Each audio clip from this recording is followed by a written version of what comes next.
10 utos ng Diyos. Yung pong 1 to 4 ay para kay God. Sabi dito sa Deuteronomio chapter 5. Ako si Yahweh ang Diyos na humako sa inyo sa pag-alipin sa Ehipto. Huwag kayong kakaroon ng ibang Diyos maliban sa akin.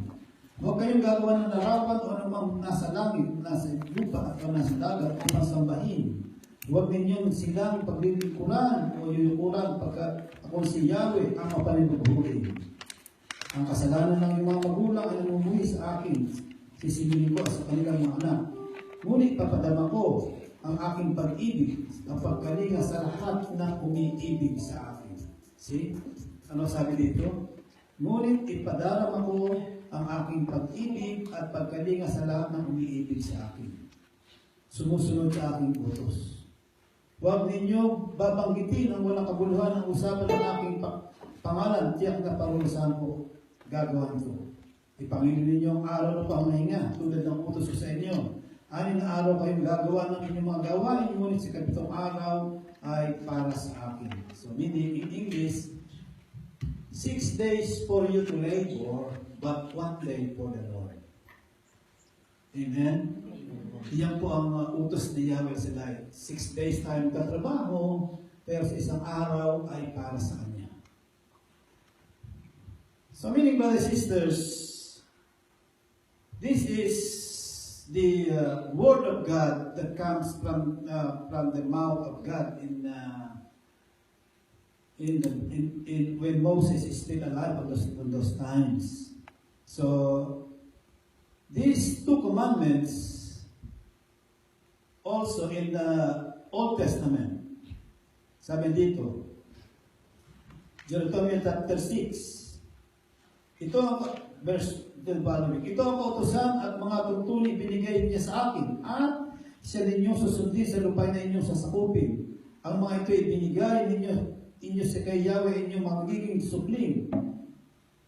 Sabi niya dito, kaya nga, dingginin niyo ang sundin ng buti. Kung magkagay, mapapaluto kayo at lalakihin inyong mga lahi.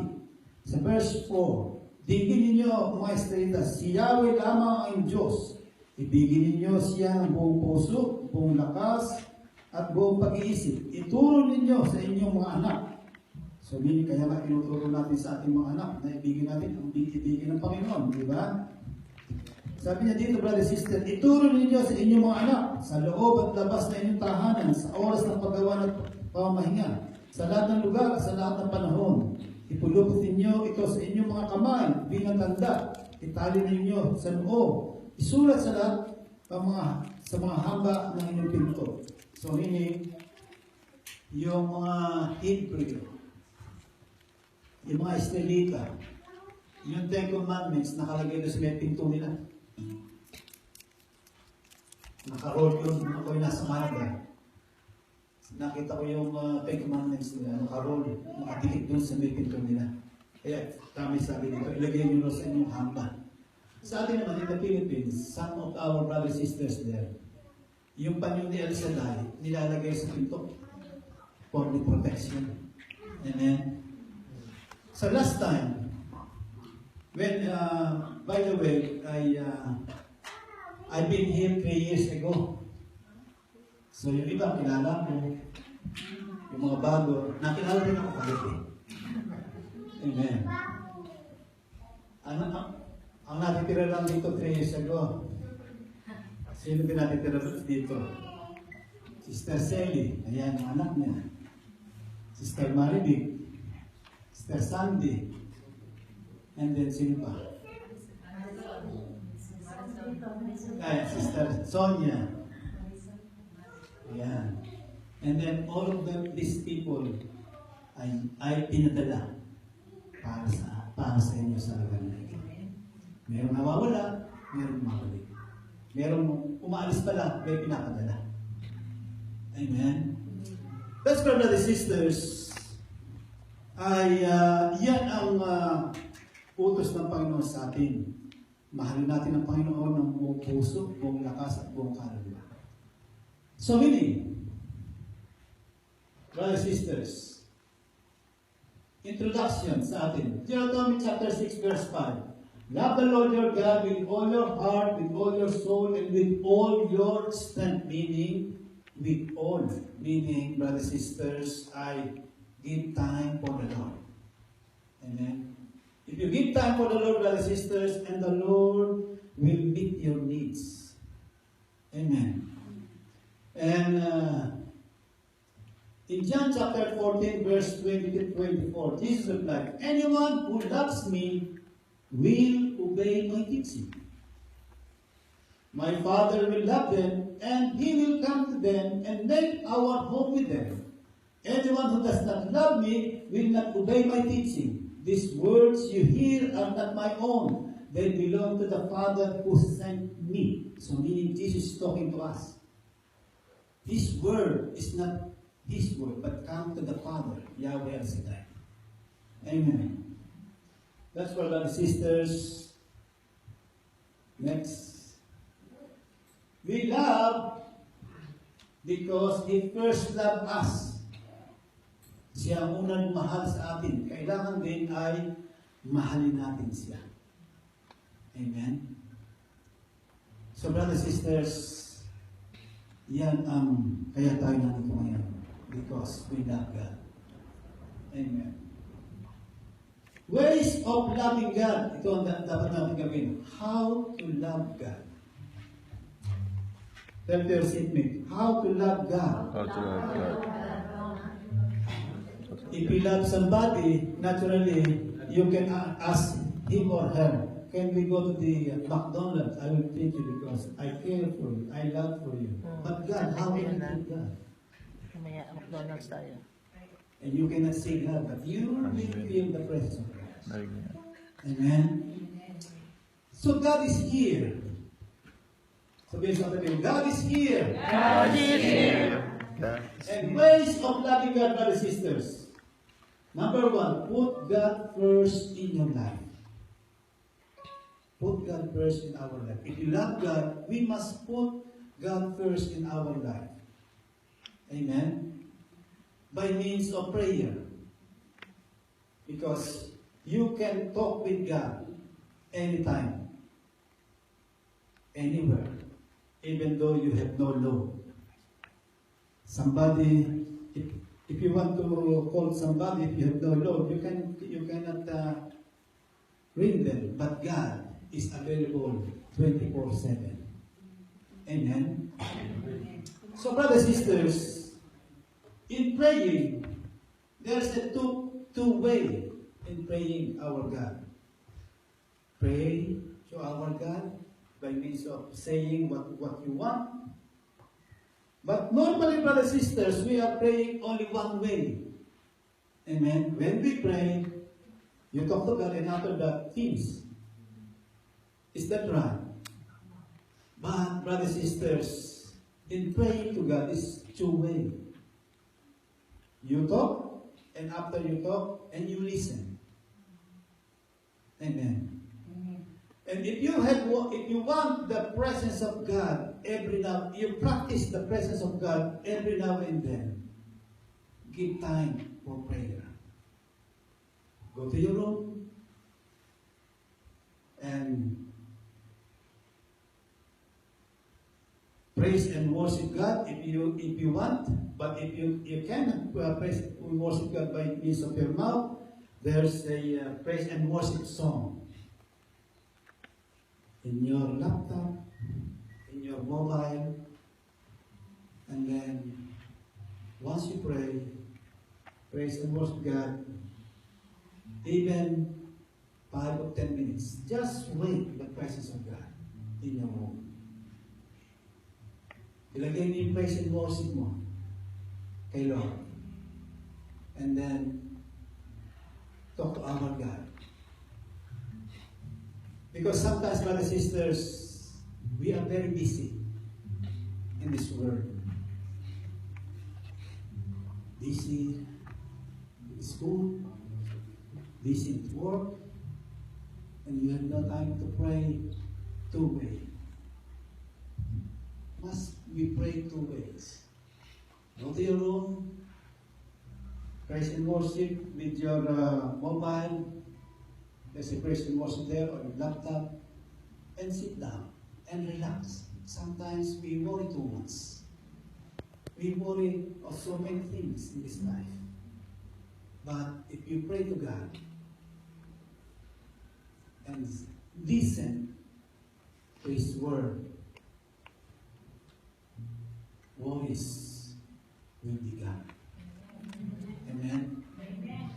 That's why, brothers and sisters, this is, even if you cannot try or pray two-way, just try. And you will experience the practice of the presence of God in your life. Amen. That's why, brothers and sisters, this is the one way of loving God. Like Daniel. Daniel in book of Daniel, in the Old Testament. Daniel, brothers and sisters, prayed 3 times a day. In the morning, when he wake up, in the afternoon, before eating lunch, prayer, and the night, he prayed also before going to bed. And he practiced that every now and then. And then, brothers and sisters, he knew El Shaddai before. Hindi po siya El Shaddai before. And he experienced trials in his life, brothers and sisters. And this king, Nebuchadnezzar, there's a rule that no one will pray except the God of the king, the God of Baal. There's a statue, big statue. And then after that, brothers and sisters, there's a law. You are not allowed to pray on your God. Only this God you will pray. And then after the brothers and sisters, because Daniel is very close to the king on that time. And there is a jealousy.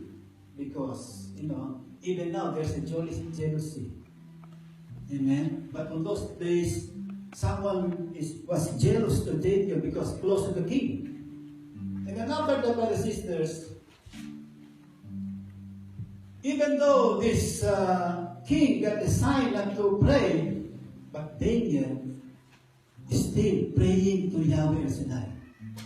He opened the door, he opened the window, and prayed to Yahweh El Shaddai 3 times a day. Amen. But there's a penalty to those who will be caught praying. They ilalagay doon sa kulungan ng leon. Have you heard that? Daniel? Nilagay sa kulungan ng leon. And then after the brothers and sisters, somebody saw Daniel praying. And he told the king, we saw Daniel praying in his God. And the king asked Daniel to come to the palace. Amen. And then after the brothers and sisters, and the king said, are you praying to your own God? Yes, because I knew Yahweh Shaddai. Do you have it? Do you know there's a penalty for you? You will go inside the lion's den and you will be killed. But my king and my God, if He likes, He will rescue me. Hindi ako mapapatay ng mga lion na yan. Amen? And then after that, brother, sister, inilagay doon sa kulungan ng leon siya. And the king was very upset kasi nakanang kamay siya. And then after that, brother, sister, the following day, tinignan niya si Daniel, are you still alive? And Daniel said, yes. Ay, nakita niyo pala si Daniel yan. Yes, Daniel is still alive because he sent his angel. Sinugo niya ang kanyang anghel. Amen? And then after that, yung anghel niya, tinakpan niya yung mga bibig ng leon. At ginawa pa niyang higaan. Amen? So many brothers and sisters, if you pray to God, God will send His angel for you if you want this angel to help you. Amen. Because every one of us got angel. And according to Brother Mike, that our angel is, what is your name? Is the name of your angel? Angel Maribig. Angel Sandy. Amen. And then after that, when I was in Sydney, by the way, before I go further, I live in Sydney before, and then I decided to be a full-time preacher, amen, in the Philippines. So I worked there, and when I worked there, in my mind I want to be rich because I am poor in the Philippines. When I go back, I'm rich. Amen. It's every one of us. That's our ambition to become rich. Sino ba gusto yumaman? Di ba na tayo? And then after the brothers and sisters, when I encounter El Shaddai, my plans change. Amen. Because before, I only attended the Mass. I had no experience of a prayer meeting like this. When my friend asked me, can you come to El Shaddai? Oh, I don't want El Shaddai. I'm a Catholic. I don't want another religion. Oh no, this is not another religion, it's Catholic. And then after that, when I attended, there's a bagong liwanag in the church. El Shaddai is Catholic. That's right. Amen. So I forced myself to come. And then later on, brothers and sisters, God touched me. Amen. And I experienced His presence. The first time I shared the Word of God, and on those days, we have no preacher in Australia, 1992. I arrived in first time I came to Australia, long time ago, 1986. Amen. And my baby is 11 months, and now my baby is already grown up, 30 years old. Amen. And my baby before, 5 years old, he already memorized Psalm 91. 5 years old. But still we are reading. But my baby is already memorized. You know, that's the memory of the kids, very quick to memorize. Amen. And then after that, brothers and sisters, when my first time attended El Shaddai, I invite my friends. My car was full. Amen.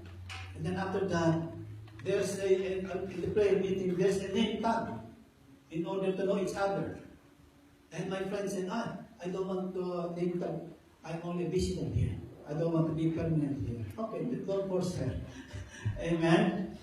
And then after the brothers and sisters, the following day, I invite my friend again, but I don't want to come again, but somebody rang me. Can you come again? Oh, okay. I will come. And I invite my friends again. Then my friend said, I'm busy. So, pinagbigyan na ako. Amen? And then after the brothers and sisters, the second time I attended, I concentrate in prayer. And I feel the presence of God. I never experienced when I attended the Mass. When I experienced this group, I experienced the presence of God in this room. Amen. And then after the brothers and sisters, In 2005, I decided to become a full-time preacher. I said to my wife, God is calling me to become full-time preacher. Are you willing to give me to become a full-time? He asked me. He said, okay, but I will, if you go to the Philippines, I will go with you. And asked my daughter, God is asking me to become a full-time preacher. Are you coming with us? And he said, yes, okay, we'll go back to the Philippines. And then we sold our house in Australia and go back to the Philippines. And while I was in the Philippines, training there, after the training, I go back to Sydney. Amen. And then after that, go back to the Philippines again. And Brother Mike sent me to different parts of the world. In Europe. In Europe, most of this country in Europe, there is LCI. I visited 9 countries in Europe. Sweden, Switzerland, France, London, Cyprus, Israel, Italy, Rome. In Rome, I've been in Rome. Amen. And then yung libingan ng mga Pope doon sa ilalim ng Rome. I saw this Pope Paul II. Amen. Because of Yahweh El Shaddai. Amen.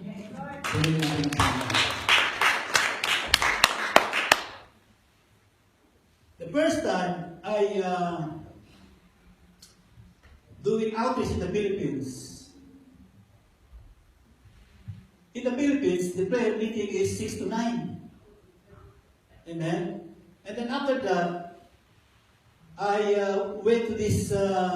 I assigned to Tarlac City. You know, the Luzon. There's a Tarlac there. And then, brothers and sisters, in the Philippines, sometimes when you do outreach, there's no bus because in the barrio. Amen? There's no bus in the barrio sometimes. The bus is only for the daytime. In the nighttime, no more jeepney. Amen. And then other brothers and sisters, I slept to the coordinator. Doon ako natulog sa coordinator.